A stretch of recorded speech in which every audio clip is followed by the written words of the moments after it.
Hello everyone, अस्सलाम वालेकुम। इन दिनों नागरिकता को लेकर काफ़ी चर्चा है। वजह है बॉम्बे हाई कोर्ट, जिसने हाल में एक मामले की सुनवाई के दौरान कहा है कि आधार कार्ड, पैन कार्ड या वोटर आईडी होने से कोई भारतीय नागरिक नहीं बन जाता। ये दस्तावेज सिर्फ पहचान बताने के लिए है। कोर्ट के ये कहने के बाद ही एक सवाल जहन में आता है कि अगर पैन, वोटर या आधार कार्ड भारत का नागरिक होने का प्रमाण नहीं है तो फिर वो कौन सा दस्तावेज है जो भारतीय नागरिकता साबित कर सकता है। भारत में नागरिकता साबित करने के लिए सरकार ने कानूनी तौर पर कोई कागजात अनिवार्य नहीं किया है। भारतीय नागरिकता को लेकर संविधान में कुछ प्रावधान है। उन शर्तों को पूरा करने वाला व्यक्ति भारतीय नागरिक कहलाता है। उन शर्तों को जानने से पहले ये जान लेते हैं कि नागरिकता होती क्या है और ये क्यों ज़रूरी है। हर नागरिक और उसके देश के बीच एक कानूनी रिश्ता होता है और नागरिकता इस रिश्ते को बांधने वाले डोर का काम करती है। यही नागरिकता देश के नागरिकों को कई किस्म के अधिकार और सुविधाएं देती है। मूलभूत अधिकारों से लेकर वोट देने का अधिकार, कानूनी अधिकार, काम करने का अधिकार और सबसे बड़ी चीज़ अपनेपन का एहसास, जिसे अंग्रेज़ी में सेंस ऑफ बिलोंगिंगनेस कहते हैं। किसे देश का नागरिक माना जाएगा, किसे नहीं, इसके लिए नियम कानून बनाए जाते हैं। भारतीय नागरिकता को लेकर संविधान का आर्टिकल 5(11) नागरिकता के बारे में बात करता है।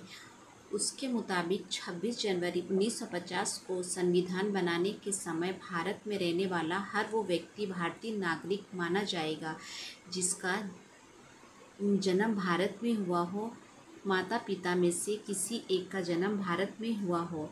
इसके अलावा इन छेदों में पाकिस्तान से भारत आए व्यक्ति जिनके माता पिता या दादा दादी अविभाजित भारत में पैदा हुए हो, या वो व्यक्ति जो भारत से पाकिस्तान चले गए हों लेकिन बाद में फिर बसने के लिए भारत में लौट आए हों, या ऐसा व्यक्ति जिसके माता पिता या दादा दादी अविभाजित भारत में पैदा हुए हों लेकिन वो फ़िलहाल भारत के बाहर रह रहा हो, इन्हें भी भारतीय नागरिक माना गया है। संविधान लागू होने के बाद नागरिकता के दायरे को और व्यापक बनाते हुए 1955 में एक और कानून आया। इसे नागरिकता कानून नाम दिया गया। इसमें भारतीय नागरिकता हासिल करने और ख़त्म करने की सूरतें बताई गई थी। ये कानून ऐसी 5 स्थितियों में भारतीय नागरिकता मिलने की बात करता है: जन्म के आधार पर, वंश के आधार पर, रजिस्ट्रेशन के आधार पर, नेचुरलाइजेशन के आधार पर, जिसमें कोई व्यक्ति कुछ शर्तों को पूरा कर भारतीय नागरिक बन सकता है, कोई नया भूभाग भारत में हिस्से में आने की सूरत में। नागरिकता का कानून का सेक्शन 3 जन्म से आधार पर नागरिकता देता है। उसके मुताबिक ऐसा व्यक्ति कानूनी तौर पर भारतीय नागरिक माना जाएगा और वो 26 जनवरी 1950 से लेकर 1 जनवरी 1986 के पहले पैदा हुआ हो, या 1 जुलाई 1987 लेकर, और नागरिकता संशोधन कानून 2003 से लागू होने से पहले भारत में पैदा हुआ हो और माता या पिता में से कोई एक भारतीय नागरिक हो। यह नागरिकता संशोधन कानून 2003 लागू होने वाली तारीख या उसके बाद भारत में पैदा होने वाले लोग जिसके माता पिता दोनों ही भारतीय नागरिक हो या दोनों में से कोई एक भारतीय नागरिक हैं लेकिन यहाँ दूसरा अवैध प्रवासी न हो। नागरिकता पाने की वंशावली भी एक अहम दस्तावेज हो सकती है।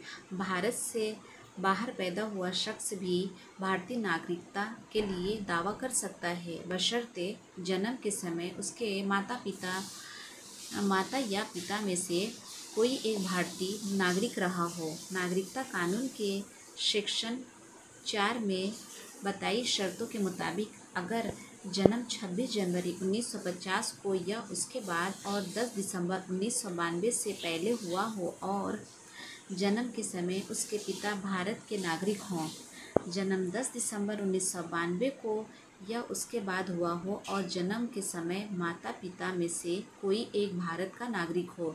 3 दिसंबर 2004 के बाद भारत से बाहर जन्मा व्यक्ति वंश के आधार पर भारतीय नागरिकता का दावा तभी कर सकता है जब जन्म के 1 साल के अंदर भारतीय दूतावास में उसका रजिस्ट्रेशन हुआ हो। 1 साल के बाद रजिस्ट्रेशन की स्थिति में भारत सरकार की सहमति अनिवार्य है। कई ऐसे विदेशी हैं जो भारतीय नागरिकता लेना चाहते हैं। ये लोग नागरिकता कानून के सेक्शन 5 के तहत भारतीय नागरिकता के लिए रजिस्ट्रेशन करा सकते हैं।